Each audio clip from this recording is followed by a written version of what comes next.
All right, so this is our first post KubeCon TOC meeting. Thought maybe before we get to the agenda, we could just ask for any broad impressions of how KubeCon went for everyone. Any insights they wanted to bring back to the group?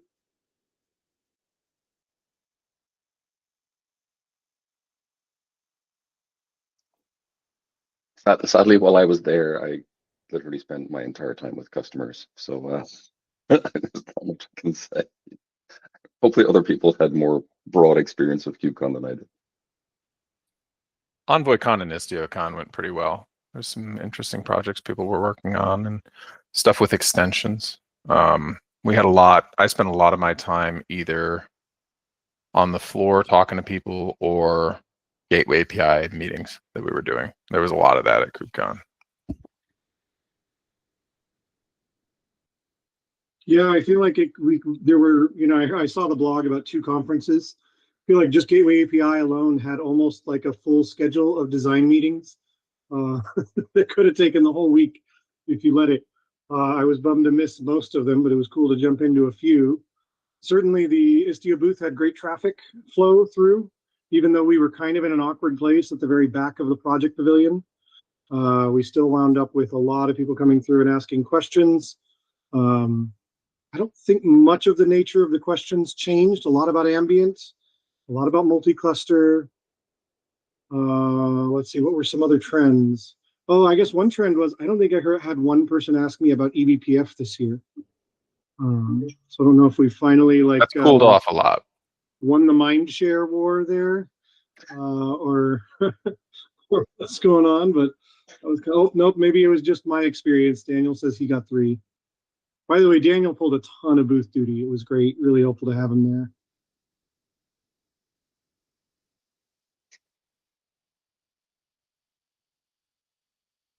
Cool. All right, well, if that's all the thoughts, it looks like our first agenda item belongs to Mike, one of our recent release managers, who saw it here. I will ping Mike and see if we can maybe get back to what he had to say. Oh, this is just, oh, it sounds like is anyone opposed to having like branch cuts and the like listed on the calendar? I think that would be a big improvement, to be honest with you. It's hard to keep track, to be honest. Okay. There's a wiki page, but it's at this point, it's mostly release managers or people manually pinging folks to remind. So having it on the calendar would be great. Okay, I will work with Mike to make that happen. I think I'm the only person with right access to the calendar these days. But I'll work to get that set up. Ooh, more input from Daniel. What have we got here? I'm wondering if there was intention to re-add eBPF, but there wasn't any pushback to the no. Okay, that's good. Let's see, our next up, I think I saw that we have Brendan here with us. Brendan is an Istio user that I've had the privilege of working with since, I don't know, Brendan, was that April that we started working together, or February, sometime back then? Yeah, April sounds right. And in particular, Brendan's team has provided us a great service in kicking the tires on Ambient's multi-cluster. I know that we had talked about as a project really needing more feedback on how we were doing in that space before we had confidence. So I've invited Brendan to come and kind of share his experience. Awesome. Yeah, I'll introduce myself. My name is Brendan. I'm at NetApp right now. So if you don't know, we do like data storage solutions. And we're broadening our cloud footprint, so to speak, into more cloud providers. And so I have this doc. If I could share my screen real quick. That I was going to go over. Let's see here.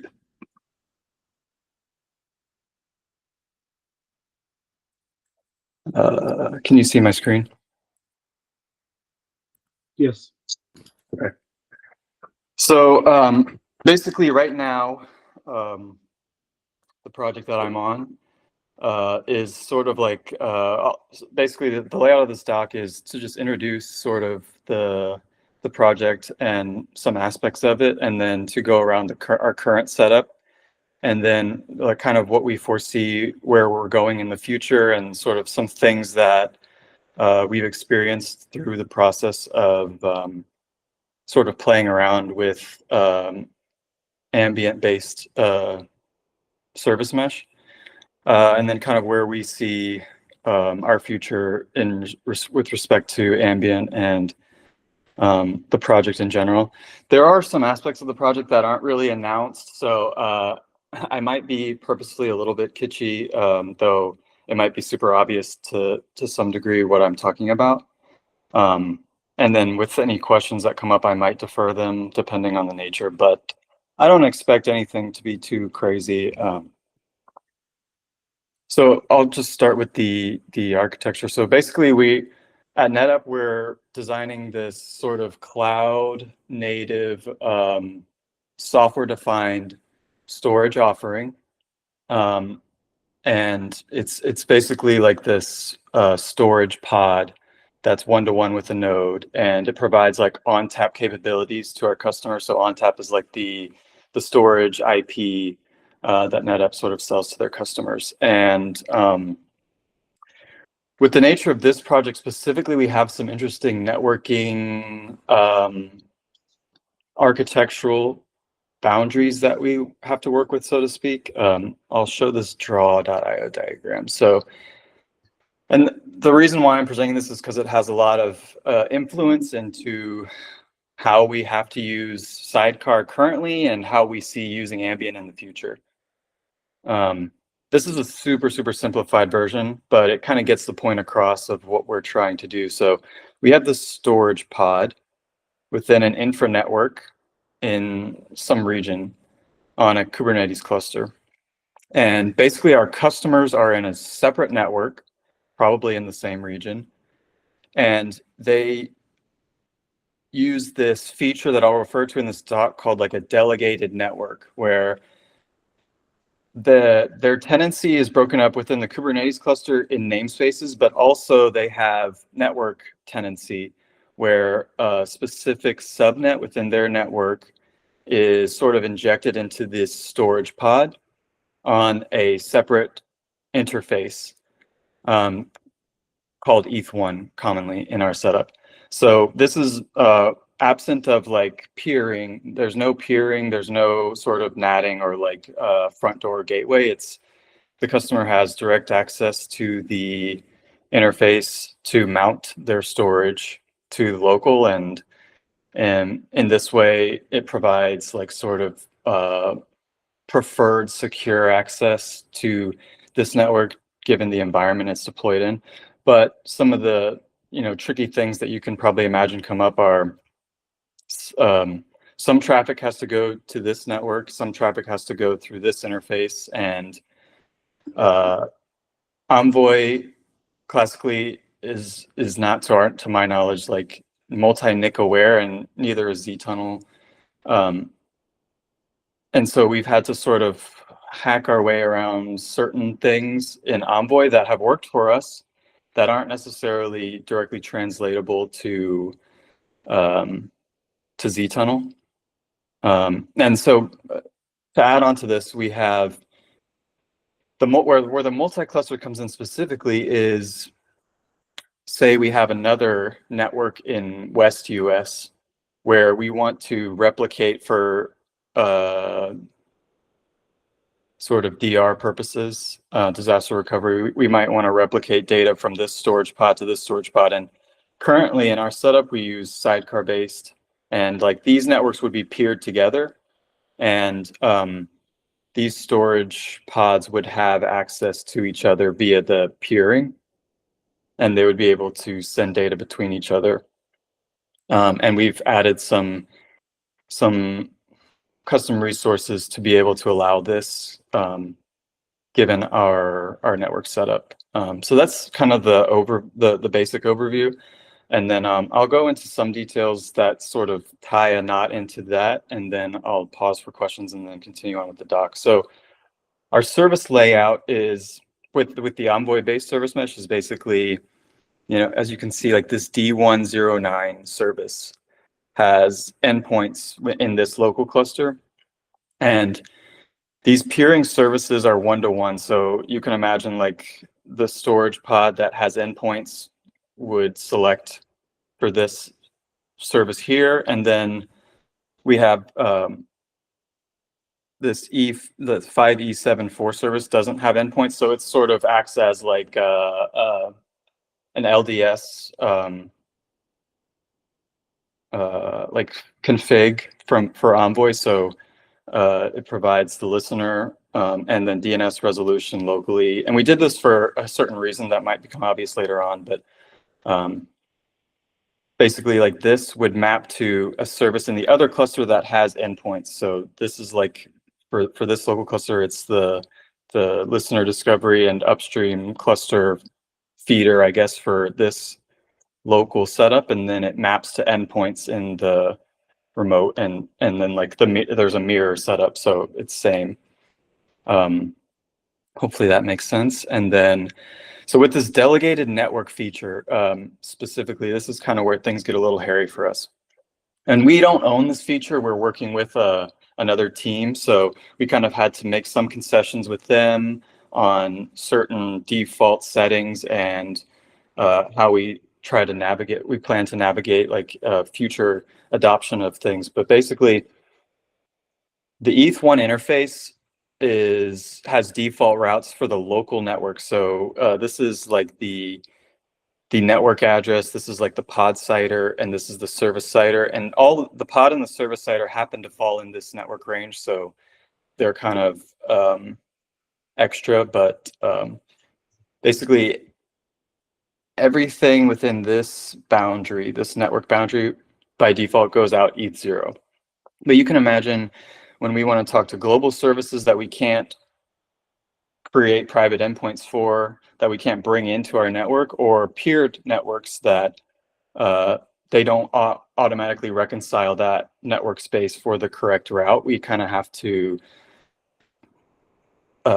put together things on the fly for our setup. And then everything else defaults to ETH1. And this is for security reasons from their perspective, because some people using the feature don't have explicit access to the applications they've deployed, or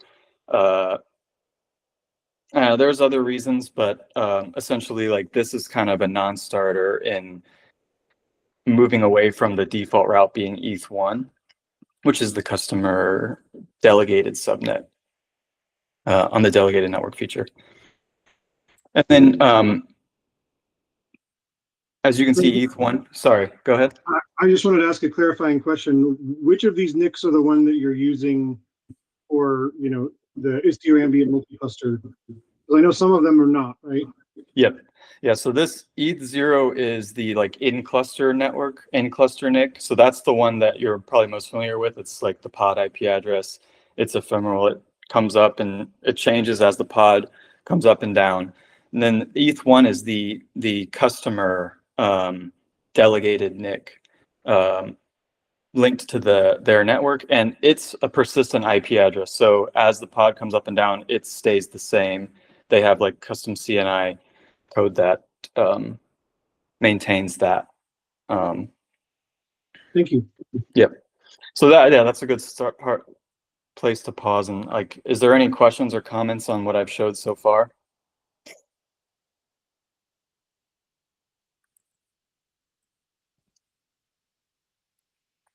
Let's see. Okay.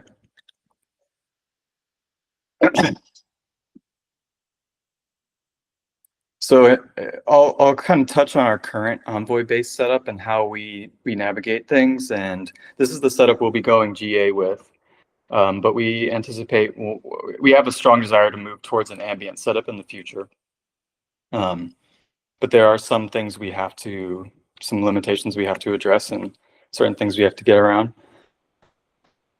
So the first big thing is this, because we have these two NICs, one sort of feature design that we were able to agree with this team was to because we have access to our application's logic, we can sort of do this policy-based routing where if an application specifically has to reach outbound from the network, but maintain like ETH1 routability, ETH1 outbound traffic, we can add this rule that says like anything from this IP address, look up this different table, which has ETH0 as the default. So this is a way for us to tell our apps to stay on that network given the ETH1 default.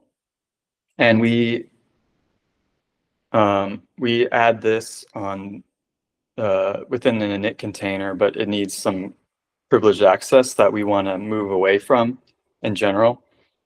And that's something that we're working with the feature team to provide for us. But this is sort of one of the main pieces that allows us to control where like the interface that requests go out of. Another thing that we use specifically for multi-cluster is Envoy filter.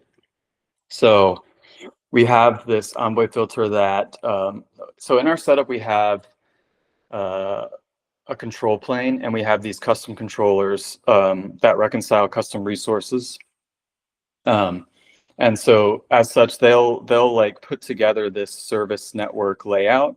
And because those controllers kind of understand what the upstream cluster's name is and the ports that it exposes, the Envoy filter can sort of say like, when connecting to this upstream cluster, bind to a certain interface. And in that way, we can tell Envoy to bind to like ETH0, and then the policy-based routing rule will take effect and requests will go out ETH0. And that's a valid path for us because these networks are peered together. But we have to explicitly sort of put that together at our layer. And then some things that don't necessarily have multi-cluster overlap, but are still interesting to talk about in the context of Sidecar and Ambient are exclusion annotations that we use. Some of our protocols need a specific source port, and because tproxy is not enabled by default on Envoy, the application will reject the requests. I can't remember the exact reasons, but I know that it's like a privileged port thing, part of like maybe RPC info or something where it needs to be coming from a non-proxied port. And it's not such a big deal for us because the customer network is not really in the trust domain of the mesh. So we kind of are okay with not including that traffic explicitly in Envoy redirection or Istio redirection. So it kind of works out for us, but there are like specific limitations tied along to that. So we use these. We also turn off Istio meta DNS capture because there's this legacy implementation that we've had before we started integrating service mesh where one of our containers sort of injects like etc resolve config, not at the pod level, but at the container level. And I'm not too sure about the exact design. I know it was for like a tenancy. There's like a tenancy aspect around it where one of the containers needs to reach out to a specific DNS server that's on the customer's network. So basically, we tried to do like DNS capture, and it broke some of the functionality because any outbound packet on 53 is rerouted to 15.053, and that we're okay with some containers doing that, but some not. But this is something we can work around, and Mitch has given us some advice here on service entries and stuff. So it's not such a blocker for us, but it'll come into the conversation later on when I talk about sort of how things went. And then our ideal ambient setup is basically having ambient be multi-NIC aware. So being able to understand that maybe an application bound to a specific interface and honor that contract, maybe, so to speak. And then we would have to figure out how to satisfy the Istio meta DNS capture, because I believe that's on by default for zTunnel because there's a requirement there. So that's not such a big deal. So I'll pause there for any questions so far.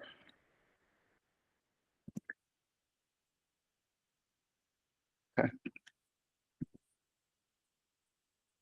Awesome. So now I'll talk about some things that we went through, what went well, where we got hung up.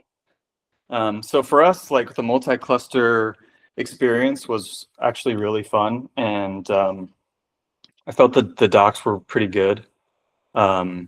There are aspects of our setup that kind of just worked, and that was really nice. Also, like migrating from Sidecar to Ambient, this architectural section was really important in like switching the mental model. Like we had become really used to Envoy and all the aspects of it, and so like having familiar traffic redirection, but also the difference between like the in-pod socket and how Ambient sort of and zTunnel like does things a little differently. It was great to have like some architectural guidelines, and they were very complete, I felt, so I could look at them and get a good idea of what was going on.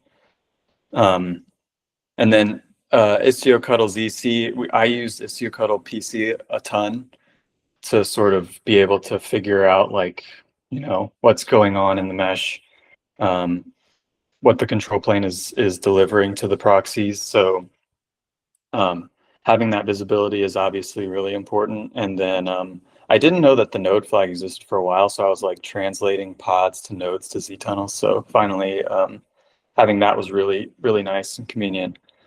And then obviously like the connectivity docs helped a lot to troubleshoot things, because you can imagine our special setup, we had a few road bumps that really required like going into the architectural design and understanding what was going on, and having these three things at our disposal was really important. And then just some like sort of cosmetic things like zTunnel logs were really helpful, having those by default, as opposed to like enabling Envoy proxy logs and having to look into the workload by workload. The lack of sidecar resources was kind of jarring, when you first look at it. Like you look at your pods and you see like one less container for everything in the control plane, and you realize all those resources you get back. So that was really fun. And then the ability to expose like per service global mesh was nice. Like we use, I think in Envoy right now, we use like the service settings for some services that we don't want to expose globally across the mesh, and it's kind of a rough API, as opposed to like being able to control services global visibility with a label on a workload or a namespace. I'm not sure if it's a namespace, but we just use the workload one. And then I'll talk about where some things where we got hung up on some things. So yeah, like our special setup made things a little bit difficult. But it in the end, it really required us to dig into the zTunnel and the ambient implementation more, which I personally like struggling through things, because it gives you that sort of perspective a little bit better than getting handed solutions by some docs and stuff. So despite like the fact that our special setup caused some headaches, some ramp up challenges, in the end, I think it made us a little bit more prepared for future things. Specifically, though, some things that, like, I guess the differences in what Envoy allows and then what Ambient is trying to avoid from Envoy. Like, there were a couple instances where I had to discover some things in GitHub issues. I think the exclusion annotations was one. I know there's like a couple issues where people are asking about that, and there's like long conversations. And then like the DNS capture on by default probably is like 90% of the case, not really an issue for most people, but for us, I think we discovered it in looking at, like, realizing some functionality broke, and then looking at the IP table rules and seeing that familiar like 53 to 15053 redirect, which we're not used to being on by default. So I don't really know how like would be the best way to solve this pain point either. Like I thought maybe a table with like what Envoy allows, especially for traffic redirection. Like we don't want to do exclusions for these reasons. Envoy allowed this. You know, we have DNS capture on by default because the implementation requires it. Those might have been the only two things that were really a pain point. But yeah, it's hard to see what could be improved there other than just more documentation. But then in the end of the day, like, is it too much? Like, I don't know. And then we did hit an interesting issue with the multi-cluster, specifically where we're still trying to figure out what's going on. But basically, I saw a GitHub issue related to this where local inbound traffic is,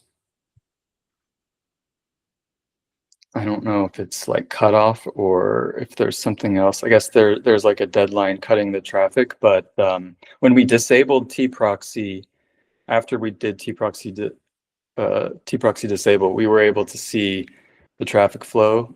So I'm still kind of looking into why this might be the case.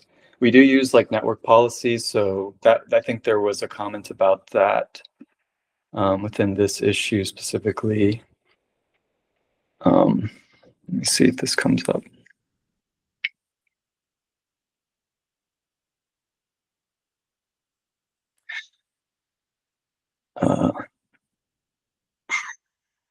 Yeah. This is one thing that we're still digging into, but I think we might try to collect more data on the setup and what's going on, what might be going on with our application or something, and then maybe come to the Slack channel or community with some notes regarding that. And then like network policies, having to allow like the Z-tunnel port, I think we got hung up on, but the adoption setup that worked for us was kind of like deploy everything in our default way, delete all the auth policies, delete all the strict MTLS, and then kind of slowly add things, and delete all the network policies, and then kind of slowly add things back and see where things break, which isn't like such a bad way to go about the adoption, I think. So summarizing these two sections, overall, like the experience was really nice. And then we had Mitch at our disposal also, which was really helpful to get us unblocked or show us sort of where the ropes are, where certain things got like docs or guidelines exist. And that was a big plus. So what's next for us is we're continuing to sort of solve some of the issues on our side that are because of our design decisions. And we definitely plan to be able to move to ambient in the future. I think because we're deploying on Sidecar, like a migration path is something that's really important to us. And then obviously like this multi-NIC support, or some form of what would resemble like some multi-NIC capability, because this is currently kind of blocking for us. And then right now our multi-cluster setup is like 1-to-1. So you know, these storage pods are directly routable between each other. There's no gateway in between. So doing general performance testing with added compute, like maybe we were thinking like maybe per tenant east-west gateways, so that our feature specifically kind of plays better with, we don't want to like send a bunch of different customers' data through like one compute. So being able to navigate like the bandwidth of the compute the gateway's on, right? Like right now, like I said earlier, our storage components are 1-to-1 with the node. So they expect like that full node resource capacity. So Brendan, your concern there, I just want to make sure I'm understanding, it's mostly about performance isolation, eliminating like the noisy neighbor problem. You're not concerned about it from a security perspective? I think most of all it's noisy neighbor, and then security might be secondary. I don't know if it's really something we're concerned about yet, and that might also weigh heavily from the input we get from like the cloud provider and given the environment we're deployed in. But I think noisy neighbor is number one, and that's the most immediate concern. Security might be something that comes up later, but it's less of a concern right now. Brendan, do you mind showing the diagram again? So you talked about like needing to shard east-west per tenant effectively, right? Or your customers. That's what you're saying. Yes. Yeah. Obviously, there's quite a wide variety in how, because obviously the customer's VPC is not your VPC, right? You don't own it. Right. How are yeah. you bridging connectivity? Is it something like a private service connect style solution, or? So we're replicating data on our networks. So like the customer network, they would just mount the storage on ETH1. The replication and peering comes from our networks. So this is like they create like a storage pod in East US, and maybe they want to replicate it to West US. They would create a storage pod over here, but these networks are the ones that we own and we control. And so we replicate between these two storage pods, and the customer's visibility is more so from like a mount point in a different network. Yes, I'm just wondering how that different network actually gains visibility, right? Because these are typical cloud VPCs, I assume, right? So I think you mentioned AKS in the doc. Mm-hmm. So you can't NAT different customer. Well, I guess I don't know. Microsoft's VPC set up that well, but there's only a few different ways you can make networks in one account talk to networks in another account that are not owned by the same organization. So I'm just wondering what technique is being used in that mount. That might have an effect on how you would wire up the east-west. Like probably not that much, but I'm just curious. Brendan, that's the Swift component, yeah? Yeah. Yep. Yeah, so that's an internal Microsoft component, Louis, that allows us to do some sort of, I'll call it networking black magic. But on that particular dimension, I think what I heard Brendan say is that we're not actually using Istio multicluster for that path of traffic. We effectively just want Istio to pass it through and ignore it so that it continues as it was. Did I get that right, Brendan? Yeah, that's right. Okay, so the role of the east-west for the tenant is not in this path at all. Yeah, that's right. Yeah. Okay. Yeah, it'll be the vertical path on the screen. Yeah, okay. Yeah, the east-west is more for the DR capability, which we have full control of, where we're replicating customer data to a second storage component that they own, but it's on our networks fully. So the east-west is between these infra networks. Okay, so you just want sharding for QoS and isolation purposes. Yes, yeah.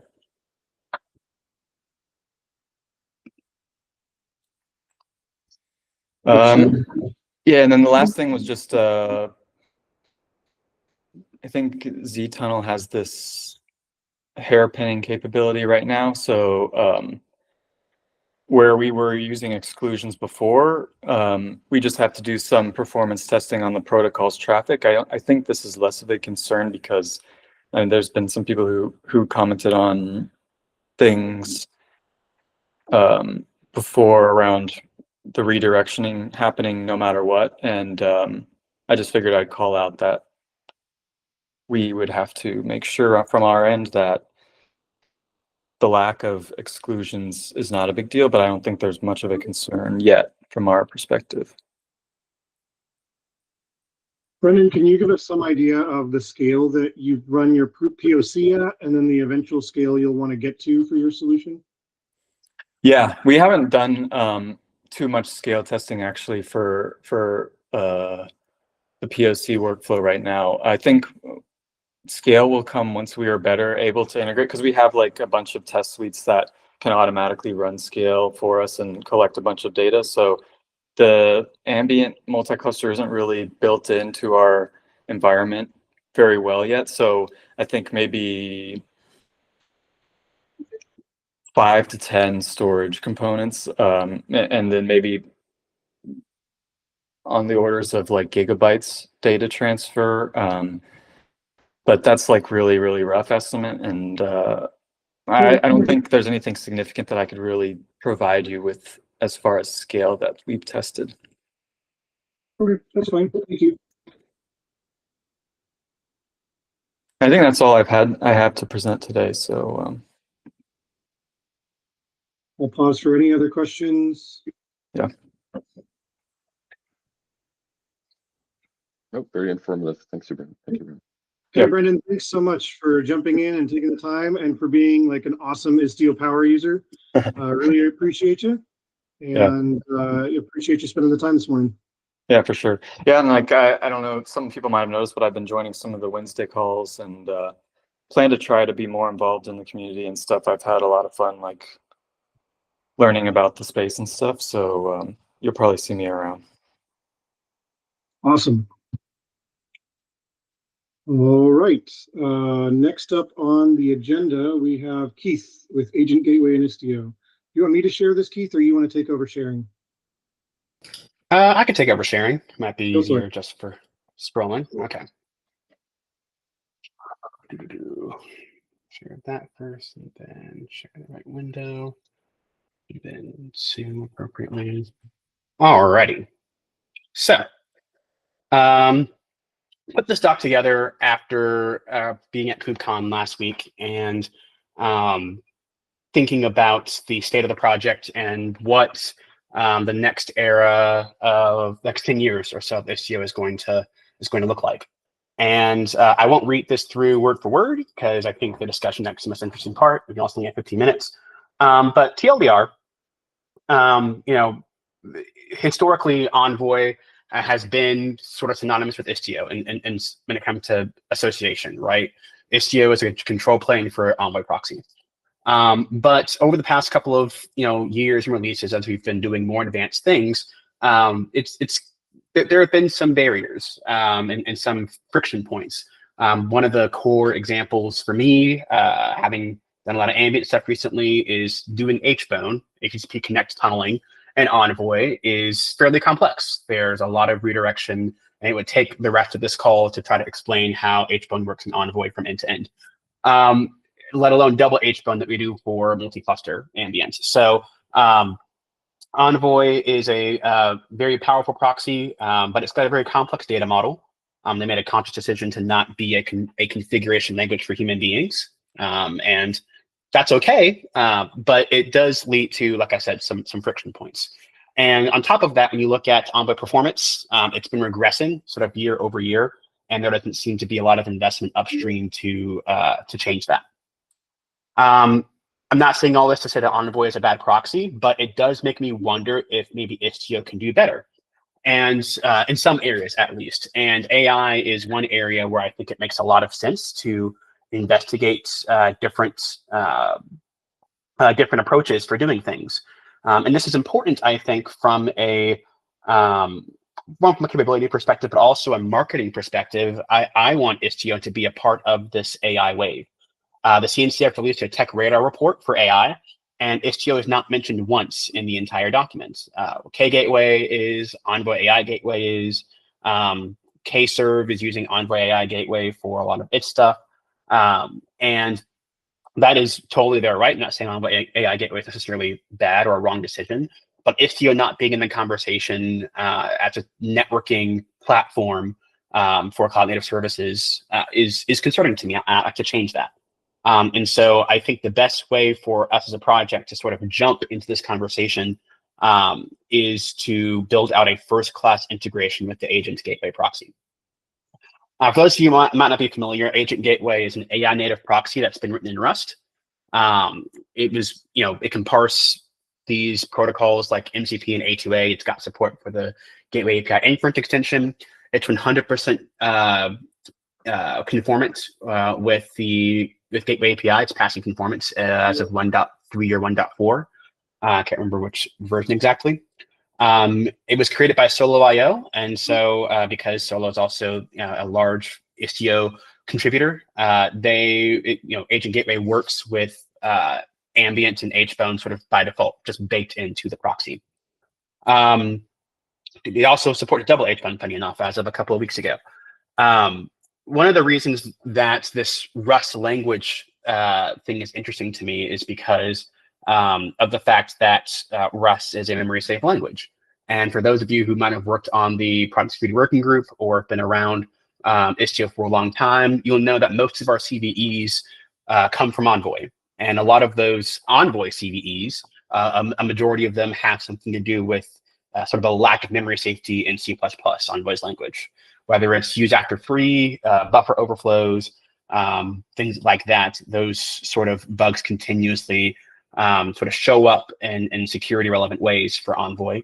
And so it's very attractive to me, at least, as other folks in the industry, Microsoft Azure CTO, for example, the Prosimo Foundation, you're seeing Linux kernel being rewritten in Rust. Agent Gateway having a Rust core is very appealing from a security perspective, as well as just a general cost of maintenance for the project on this sort of security CVE vulnerabilities. Now for maybe the most controversial part of this whole thing. As we talked about AI, we talked about a lot of these features and how Istio can get this conversation. There's a lot of effort to bring a lot of these AI protocols and capabilities into Envoy proxy itself. In fact, Gateway API Inference Extension sort of protocol almost assumes Envoy. So why not just put more work into Envoy? I do want to acknowledge that Envoy is sort of slowly adding support for MCP into the core proxy. Envoy AI Gateway does not currently use this approach. It's got a Go proxy that is parsing MCP across XProc and then sending different metadata back to Envoy for use in metrics and things like that. But Envoy Core is trying to add it and sort of explain how they're going to go about doing this. And I think that there is some core constraints on the approach. And I also will note that this is taking a while, right? So MCP support has had an issue open since April. And I think 1.36 will be the first Envoy version to have support for MCP, which is actually pretty fast, to be honest, from Envoy perspective. But when the I forgot to say this. Envoy does not, even though Envoy's got MCP support or work on MCP support, I have seen nothing started for A2A support, which is the protocol for agentic collaboration Google released earlier this year. When you look at Agent Gateway started with MCP support, and then 2 days after A2A was announced, there was a PR submitted into Agent Gateway to add A2A support. So I think that having a proxy where you can just build functionality at this point and not have to work around Envoy's fairly complex model is a real benefit in this AI era where protocols are popping up, multiple in a year. There are going to be major revisions to those protocol. MCP has changed multiple times already in just this year, and it will continue to change. And then you have new protocols like UTCP, Universal Tool Calling Protocol, that might become more relevant in the future. And so iteration, in my opinion, is being able to iterate rapidly is a very important consideration here. And when you compare Agent Gateway to Envoy AI Gateway's Go proxy approach, because Envoy AI Gateway is also wanting to do rapid iteration, the throughput distinction is just striking. So I think 100x improvement in throughput for doing MCP protocol parsing. And then for LLMs, so like LLM calling externally to Vertex, OpenAI, et cetera, 1 order of magnitude, it's like a 10x improvement in throughput. And for Istio users who, as with Istio being around for so long, Istio users often need scale and performance. This sort of thing matters. 2 quick things before I open up for comments, because we only have 10 minutes left. My proposal is to start integrating Agent Gateway as a first-class data plane implementation in Istio. So you install Istio with Istio CTL or Helm, and you would get the Agent Gateway gateway class for use in your cluster. Because Istio is a CNCF graduated project, very mature, and to ensure that these features that we're building have some staying power, I think we should only expose Agent Gateway through Gateway API.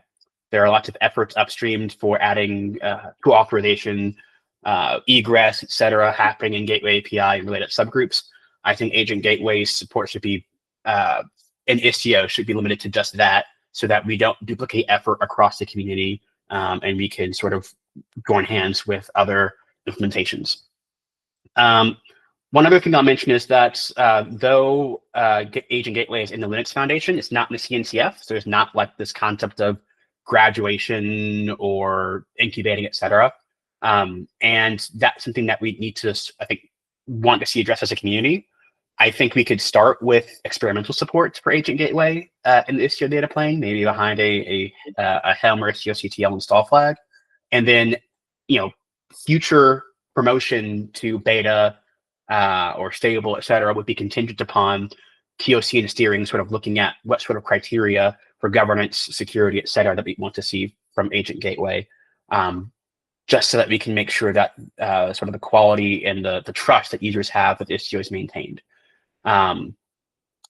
Agent Gateway is a new project, and so there are lots of sort of growing pains you'd expect. There are, I think, only 3 maintainers at this point. Putting my TOC hat on, I'd want to see that grow before we have further integration or further promotion of that to stable. And we start with, I also forgot to mention this, we start with sort of ingress support, since I think that is the much more common usage. So for AI workloads, so egress and ingress. And then again, based on these customer feedback and user feedback, and based on sort of maturity and governance with Agent Gateway itself, we might add more functionality like waypoints down the line.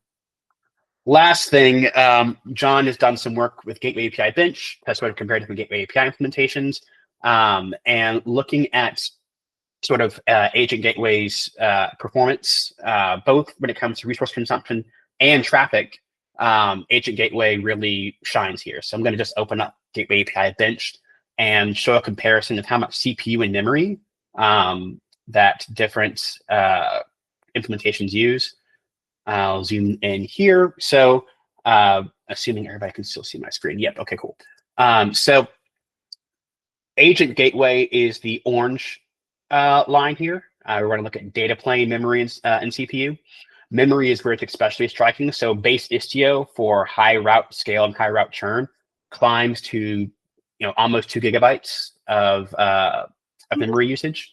And Agent Gateway, even as the routes turn, is consistently, doesn't really ever get above 50 megabytes, doesn't get to 50 megabytes of CPU usage. And so when you think about deploying a fleet of ingress gateways or egress gateways that might have lots of changing configuration, Agent Gateway is really just at the head of the pack of not just compared to Istio, but a bunch of different Gateway API implementations. And despite that, when I saw these numbers and went to John's KubeCon talk, I wanted to see, okay, what does it look like for traffic? So I reproduced some of the traffic tests to see what the latency and throughput would be, to see if there's any trade-offs with having such low CPU usage. And so I produced these on my old Azure Dev VM. It's got an old generation CPU. So the actual raw magnitude of the measurements aren't the same, but the overall proportion is sort of consistent. And you see Agent Gateway being purple, Istio being blue. P90 latency for Agent Gateway. In this case, we want lower is going to be better. Agent Gateway is consistently performing better than Istio's proxy for latency. And then throughputs, there's even a little bit more of a gap. Again, with throughput, higher is better. And Agent Gateway can send higher QPS through the proxy than Istio's Envoy proxy can. So that's my proposal. Went through it a bit quickly, so I may have missed some things. Are there, love to hear any comments or concerns or suggestions from the community to see if folks are in favor of this effort.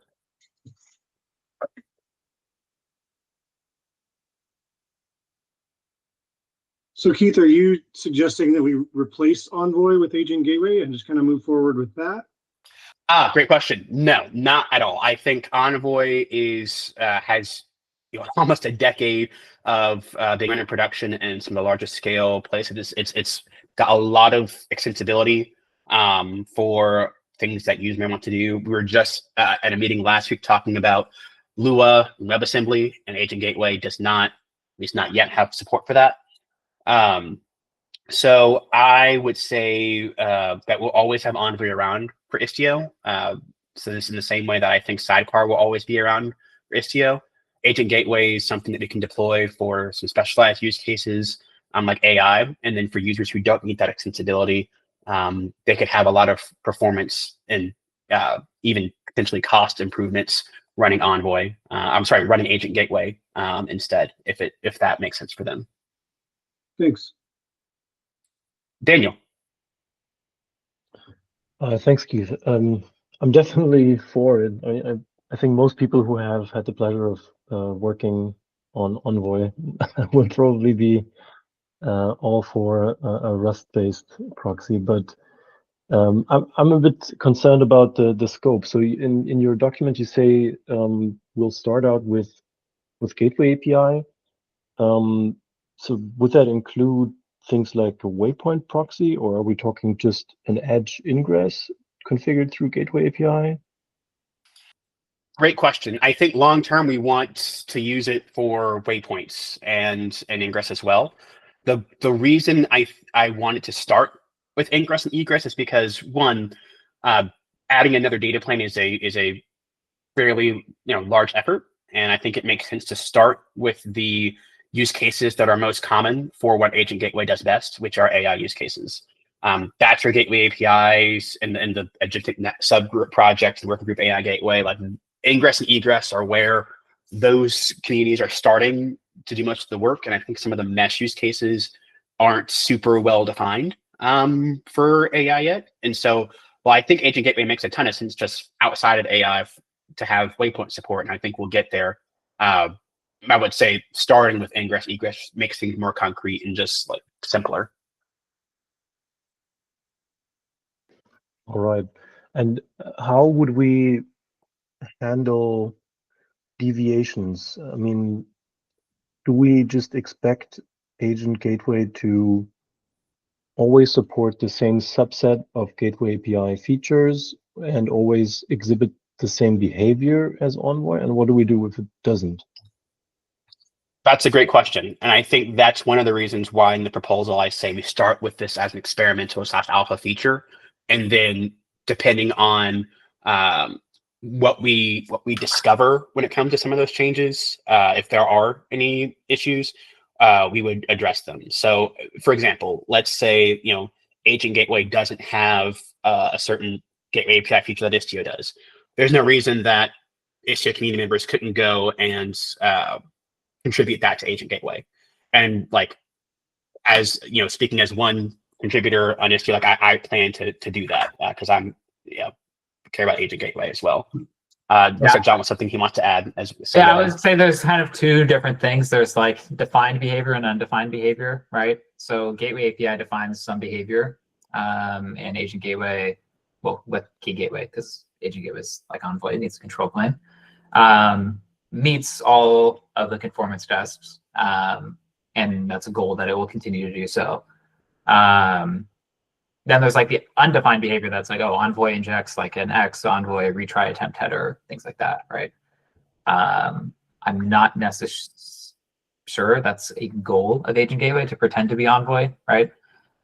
So giving exact behavior down to like you don't even notice that you can't believe it's not Envoy. I don't think that's personally a goal. Then there's kind of probably a gray area of things that aren't obviously still Envoy specific, but aren't defined in the Gateway API that we may or may not want to behave a certain way. Yeah, I think we don't necessarily need to behave like Envoy, but just to explain where my concern is coming from, I think today with Istio and Envoy, we have this duality already.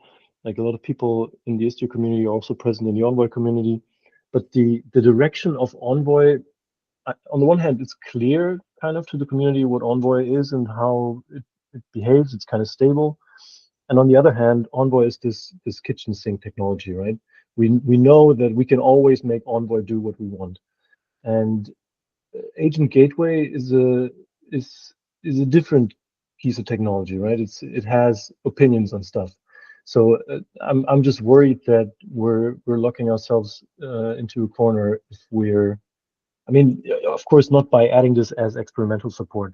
It's just that if we start depending on certain proxy behavior, then we might quickly run into a situation where the direction of the Istio project might well be determined by the direction of the agent gateway project, right? Because of certain design decisions and so on.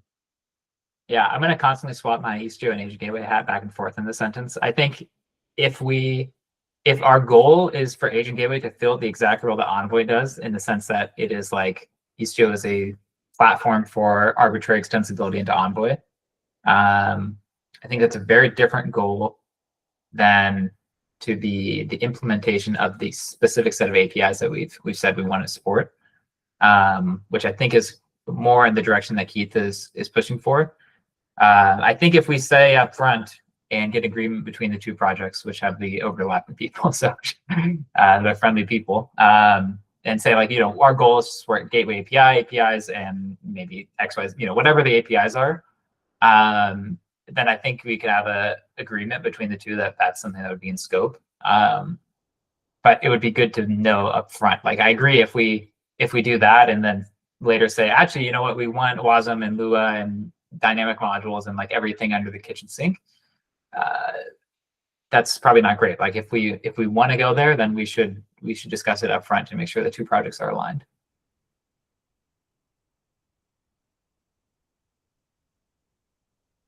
May I? Go ahead, Shane.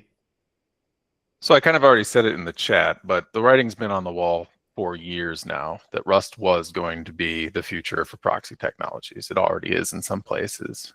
Big companies and the huge Rust community around like Tokyo and the networking scene is already there, established, and very a path well trodden. So that I'm super aligned with. And in general, I'm in favor of this proposal.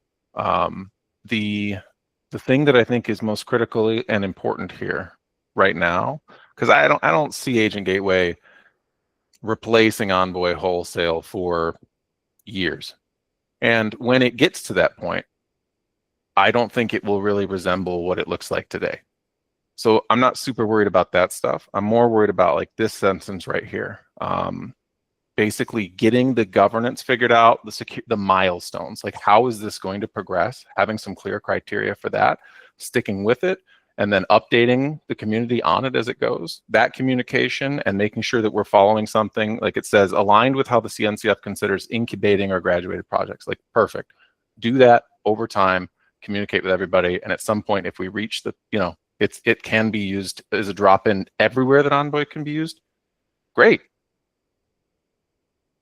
That's my opinion.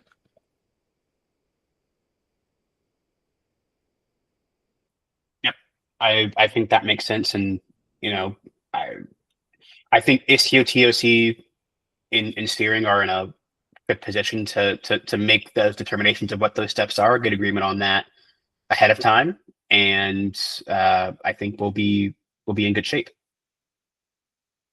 Yeah, just since we're all expressing opinions, I think my opinion is largely the same as Shane's. Right, we need clear milestones, the set of target APIs. I don't think we should limit the outcome, right? I think we just describe how we're going to start. The outcome could be anything, and that's totally fine. But just to go on record, I'm also in favor of this proposal.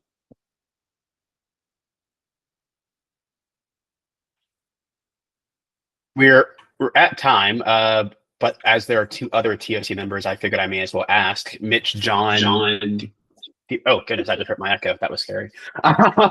Mitch, John, are either? How do you two feel about this proposal?